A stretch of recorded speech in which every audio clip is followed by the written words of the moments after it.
Okay, let's talk replacement windows over here. It's not even a replacement window, it's called original construction because one didn't exist here before. And I got to tell you, in this whole outbuilding, there have never been any windows except the ones that I added over the last year and a half or so. But as I mentioned, on the other side of the shine shack, on the same east wall, there's a window, and I took a measurement in that rough opening there, and it's 54 inches wide by 26 3/4 inches tall. Okay, that's the opening there for that.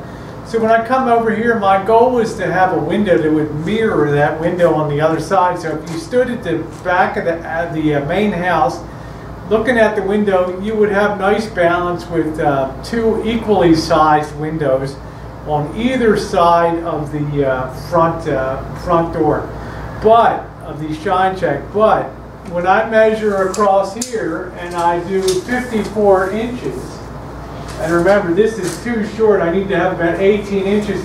Well, hell, when I push this all the way over here, 54 inches is almost right here from that wall.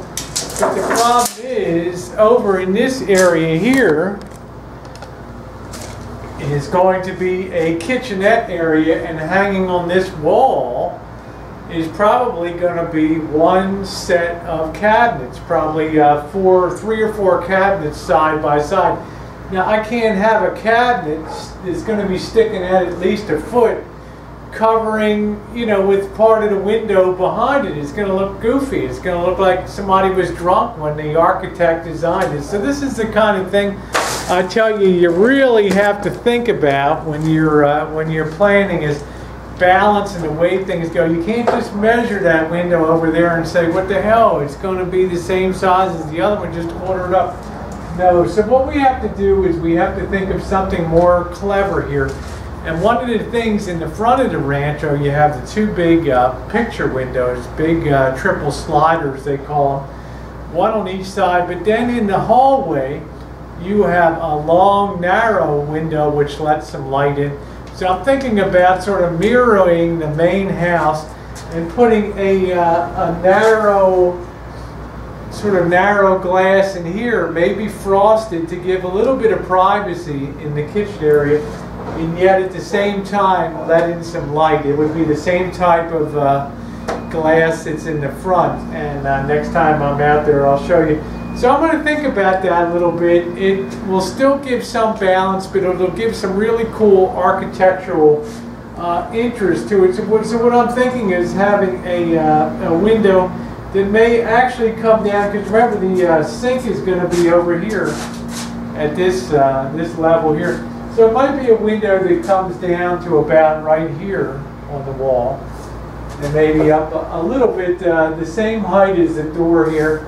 And it might really prove to be a interesting feature to modestly let some light in, because there'll probably be a working counter here too. And it would be nice to have some natural light filtering in to give you some task light while you're chopping vegetables or preparing dinner. So I'm going to think about that for a little while, and then I'm going to decide whether that's the right thing to do.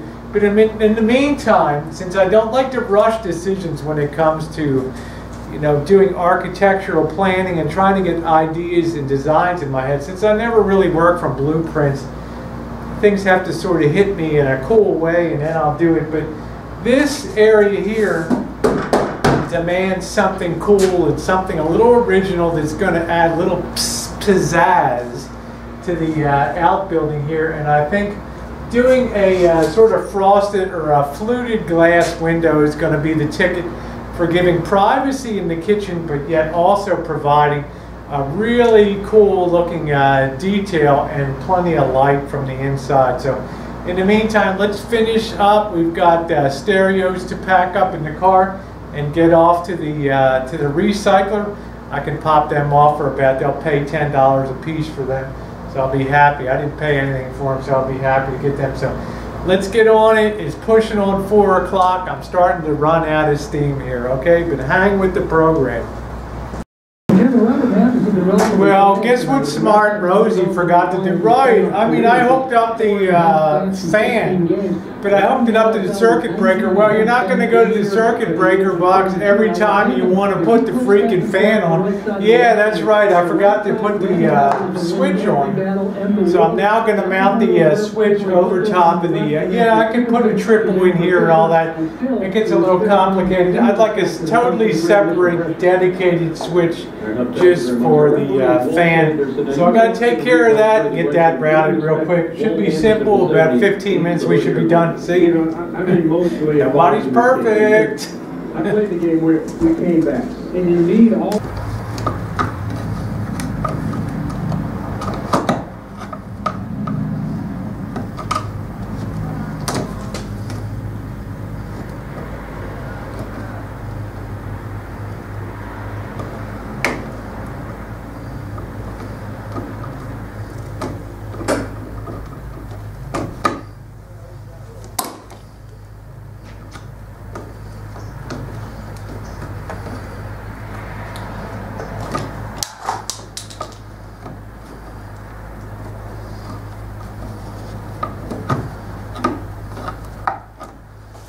Okay, we're all rerouted, no big deal. 15 minutes, got it done. Just shows you how you always have to pay attention. And now we have a fan switch mounted above the light switches here.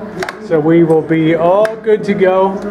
And some people will do that on a three gangway switch, but I think I would rather have that. I've always had fans on separate switches for more sure control. So there she is. So now it's time to get cleaned up.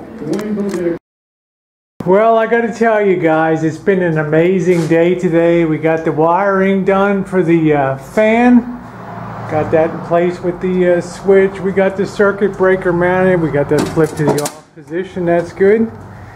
And got everything clean. And boy, is this place getting close to inspection time.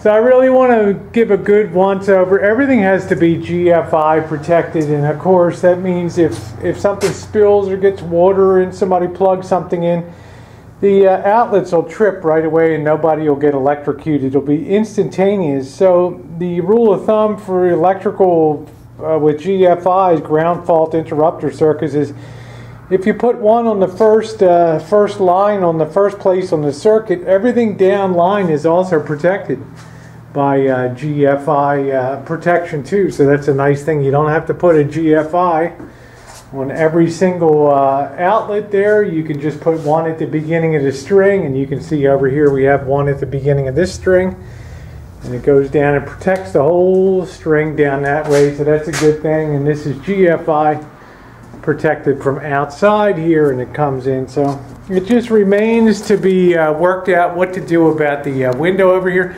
I'm gonna think usually when I sleep on stuff it works a little better. I got a little tired and messed up, you know, forgot to put the switch in for the fan, but it wasn't fatal. We got that fixed up today. So I'm going to crack a beer and kick back. This is part 2. I still got some stuff to get into the dump there, but I think I'm going to save that for tomorrow. So watch me kick back and enjoy a beer. Put those feet up. Oh, look at how nasty that stain is on that back set. Who cares? It's beer time.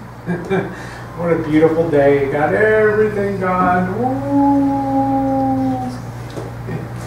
This is for you guys. I don't even like Bud Light, but it's the only thing around. Bobby be bringing up some Budweiser tonight. Woohoo.